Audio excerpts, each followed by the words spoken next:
En el día de hoy tenemos como invitada a Julia Diz, una psicóloga que nos va a responder todas nuestras dudas acerca del rol de las emociones y de la salud mental en la adolescencia. Hola Juli, ¿cómo estás? Gracias, muy bien, gracias por invitarme. Bueno, la primera pregunta que nosotras teníamos es que, desde tu punto de vista como psicóloga, ¿qué cambios emocionales notás que se presentan mayormente en los adolescentes durante esta etapa tan importante de la vida? Bueno, en la adolescencia habitualmente los cambios emocionales que hay tienen que ver con un poco despegarse de las figuras de los papás y de las mamás y volcarse a la dinámica de grupo de amigos y amigas. Y en esos cambios empiezan a aparecer sentimientos de soledad, sentimientos de angustia por dejar de ser esos niños o niñas que eran para ser unos adolescentes ya transformándose en adultos. Aparecen muchas inseguridades que tienen que ver con el cuerpo, tienen que ver con el gustarle al otro, tienen que ver con dejar de ser mirados netamente por mamá, papá, los tíos, los primos, y ya empezar esa mirada de los otros, de quién me gusta, de si estaría haciendo bien, si estaría haciendo mal.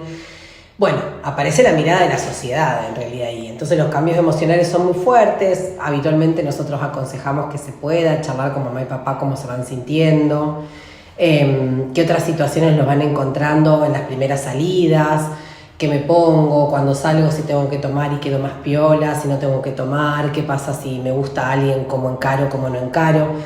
Actualmente esto es una de las primeras partes que se ven las emociones ahí, donde uno tiene que ponerse en juego, bueno, cómo voy a actuar saliendo del lugar de un núcleo seguro que es mi casa, ¿no? Un poco la inseguridad podría plantear que es una de las mayores emociones que se mueven en la adolescencia. Qué interesante, Juli. Después tenemos una segunda pregunta que es que ¿vos creés que si los adolescentes recibiesen algún tipo de educación emocional, algunas situaciones serían mucho más fáciles de sobrellevar para ellos? Sí, claro que sí. De hecho, hoy entendemos que tenemos que trabajar desde esos lugares, tenemos que acompañar a los adolescentes que puedan percibir cuáles son sus emociones y cómo expresarlas, ver qué les está sucediendo, que puedan no solo registrarlas en un nivel intelectual, estoy triste, estoy enojada o enojado, sino que también eso sea reconocido en el cuerpo, cómo me impacta en el cuerpo, en qué parte del cuerpo me impacta esa emoción, y eso tiene que ser un aprendizaje. Entiendo que hoy está mucho más flexible que en otros momentos a trabajarlo, se trabaja con determinadas técnicas de meditación, determinados reentrenamiento emocional, pero sí creo que eso, si uno lo fuese trabajando desde chiquititos, los adolescentes llegarían mucho más preparados para poder reconocer qué emociones están atravesando en cada situación y también poder expresarlas de otra forma. Sí, obvio, concordamos con lo que decís, pero a mí se me ocurre ahora como una duda que cuando vos llevas a la práctica todas estas herramientas y procesos, ¿cómo es que se realiza en el consultorio individualmente con cada paciente? Bueno, ahí lo que a mí como terapeuta en este caso me sirve, primero es generar el lazo de confianza con el adolescente, entender y asegurarle que lo que trabajemos en ese espacio es un espacio cuidado, pero que yo lo voy a acompañar o la voy a acompañar a descubrir qué le pasa y poder transmitirlo. Entonces, en muchas ocasiones vienen con alguna situación puntual y yo lo que ayudo es, bueno, a ver, recordemos cómo fue, contame qué te pasó en ese momento, si tenías ganas de llorar, si tenías un nudo en la garganta, si estabas contento, si te temblaba alguna parte del cuerpo, si sentías que te zumbaban los oídos, empezar a registrar que el cuerpo también procesa las emociones y una vez que vamos descubriendo estas emociones, empezar a hacer lo que pasa, inventemos cómo se lo dirías al otro. Bueno, se lo diríamos de esta forma, ¿qué te podría responder? Y así y así. Bueno, eso te gustaría, vos le podrías decir, me gusta, no me gusta, comparto. Ir validando esas emociones que vamos descubriendo hace que uno se vaya sintiendo más seguro. Y lo importante es que en otra situación que pueda suceder algo similar, esa persona ya va a estar entrenada para decir, bueno, esto lo hice de esta forma, freno, pienso, siento en qué parte del cuerpo me impacta, veo si el corazón me late fuerte, veo si esto tiene que ver con algo que me está pasando ahora o ya me pasó otra vez. Bueno, por eso estoy convencida que el entrenamiento emocional es sumamente importante. Perfecto, entonces es como que podríamos decir o podríamos pensar que el entrenamiento emocional se hace más que nada generando situaciones hipotéticas, situaciones posibles en diferentes escenarios a los que el adolescente se podría enfrentar en un periodo de tiempo o en una situación específica. Sí, en realidad ahí podríamos pensar que lo bueno es que uno pueda recordar, ponerse otra vez en escena, ponerse a recordar qué le sucedió y poder ver qué les pasó en ese momento y empezar a reconocer cómo esa emoción impacta en el cuerpo y en el psiquismo, por supuesto. Y también pensar situaciones hipotéticas de respuesta ante eso genera la confianza para poder ir a enfrentarse a ese otro. Ahora bien, yo voy a sostener algo que insisto mucho. Yo desde mi lugar en el consultorio, en muchas ocasiones, si uno sabe que el adolescente tiene un buen vínculo con la mamá y el papá, uno vuelve a esos escenarios y le dice, bueno, ¿por qué no vas y le contás a tu mamá y a tu papá esto que te pasó? Contale qué te sucedió, cómo lo viviste. Siempre en ese vínculo, si es bueno con mamá y papá, hay una devolución de lo emocional en ese lugar. Entonces, bueno, queda tranquilo, queda tranquila, lo vamos a pensar, lo vamos a hacer juntos. No es en soledad, eso es importante de recalcar. Que siempre es con otro, que no es en soledad. Ya que hablaste sobre la soledad y de cómo se siente el adolescente con esto, te queríamos hacer una pregunta sobre la tecnología. Hoy en día la mayoría de los adolescentes tienen algún tipo de dispositivo electrónico. ¿Vos crees que estos juegan un rol importante a la hora de desarrollar su manera de comportarse o comunicarse con otras personas? Sí, yo creo que como todo hecho histórico, la tecnología viene a marcar diferentes formas de vincularnos. En muchas ocasiones, y tomando un poco en cuenta esto que hablábamos de la soledad, en muchas ocasiones aquel adolescente que se siente solo encuentra un refugio en las redes, en las series, en la música, que en muchas ocasiones está asociado a los dispositivos electrónicos. Pero también a mí me parece que como con todo movimiento histórico y revolucionario como es la tecnología, también ha favorecido a muchos adolescentes introvertidos, que no tenían vinculaciones con otros, que les costaba mucho este salir hacia afuera, mantener vínculos cercanos a través de los jueguitos, mantener vínculos cercanos con sus compañeros de trabajo y poder participar de un chat cuando eso no hubiese sucedido si era la presencialidad en el aula. Entonces a mí me parece que como todo movimiento nuevo necesita que los adultos tengamos sentido común, que podamos acompañar y podamos decir, bueno, está bueno que pueda ser utilizado en un momento, en un tiempo, con compañía. Es real que en muchas ocasiones la tecnología lo que facilita es una desconexión, entonces me parece que hay un rol importante que es cómo mediar en tiempo, que sea una herramienta para poder vincularnos con nosotros y con otros, y que eso no sea lo que nos aísle, sino que sea más bien un medio, ¿no? Sí, como vos decías, siento que es muy común esto que pasa que un adolescente se siente más cómodo expresando sus ideas o compartiendo una charla o un momento con ya sea un adolescente o otro adulto mediante la tecnología, ya que no está como la presencialidad y el momento.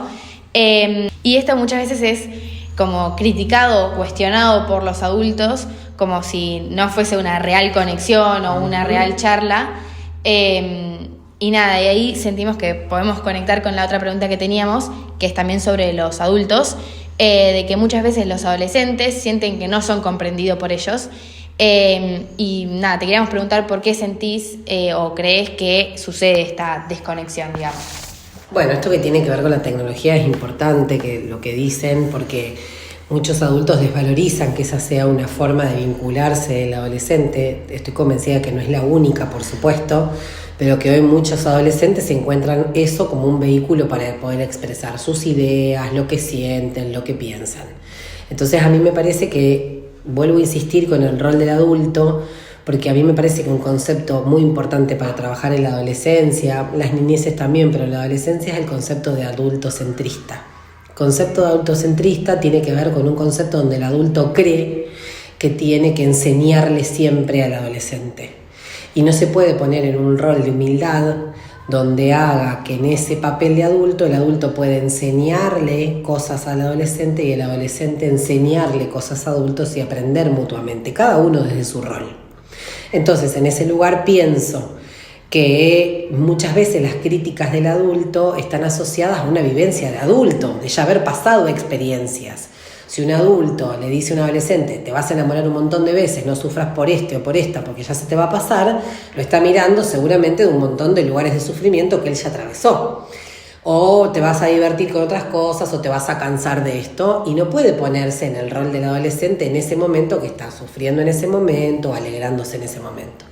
Entonces me parece que el rol del adulto en este punto es poder empatizar con lo que le pasa al adolescente, dejar de creer que no puede aprender de él, sino que más bien es un vínculo en el que aprenden y se retroalimentan, y el adulto tiene que ser humilde para aprender que hay cosas que seguramente en un tiempo cuando nosotros fuimos adolescentes ya no existen, que hoy las formas de vincularse son otras, ni mejores ni peores, otras, y cómo poder aprender de ellos para poder hacer un vínculo más unido y no de enfrentamiento, que si bien es esperable que suceda en la adolescencia, porque es esperable que el adolescente discuta con sus padres, que no se quiera todo el tiempo, porque diría Freud, yo voy a meter un poquito de teoría, diría Freud, el adolescente necesita dividirse de los padres para poder armar su propia personalidad en la adolescencia.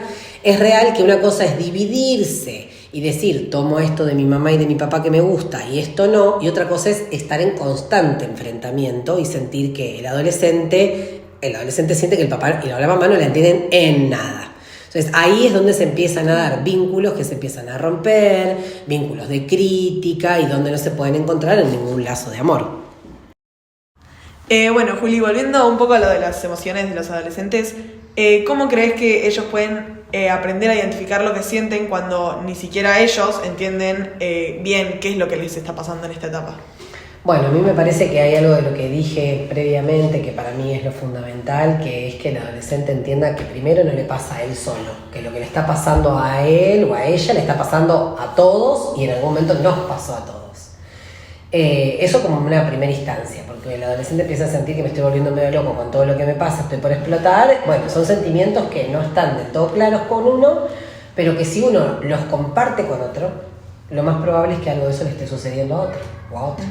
Entonces, en ese punto, en el compartir, en no ensimismarse, en no quedarse con que solo me pasa a mí, debo ser un exagerado, una exagerada con lo que me está pasando, poder compartirlo. Posiblemente al otro, en determinadas temáticas, no le pase lo mismo que a mí, pero me puede decir, en algún momento me pasó, en algún momento escuché que a alguien le había pasado esto, ¿no? El compartir a mí me parece que es un escenario privilegiado que tienen los adolescentes, sobre todo porque se da en grupos de amigos, si pueden tenerlo, de amigas, donde la confianza se empieza a generar y puede decir, me está pasando esto, me está pasando lo otro, y a partir de ahí compartirlo.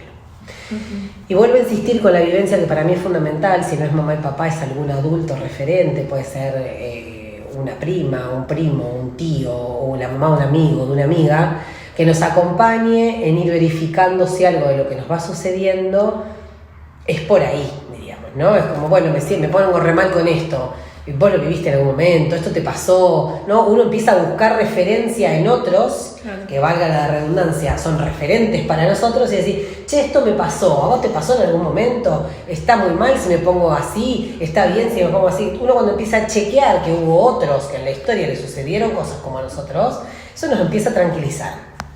Y por último, para que no se haga tan largo, tener en cuenta que la adolescencia, como todo proceso de la vida, es un proceso que empieza y termina, después aparecen otros, pero que en ese proceso es un momento de mucha revolución porque volvemos a transformarnos en otros y que nos tenemos que tener paciencia, que a mí me parece que esa es la mejor parte. Bueno, y llegando al final, te queríamos preguntar qué señales pueden indicar que un adolescente necesita ayuda de un profesional con su salud mental.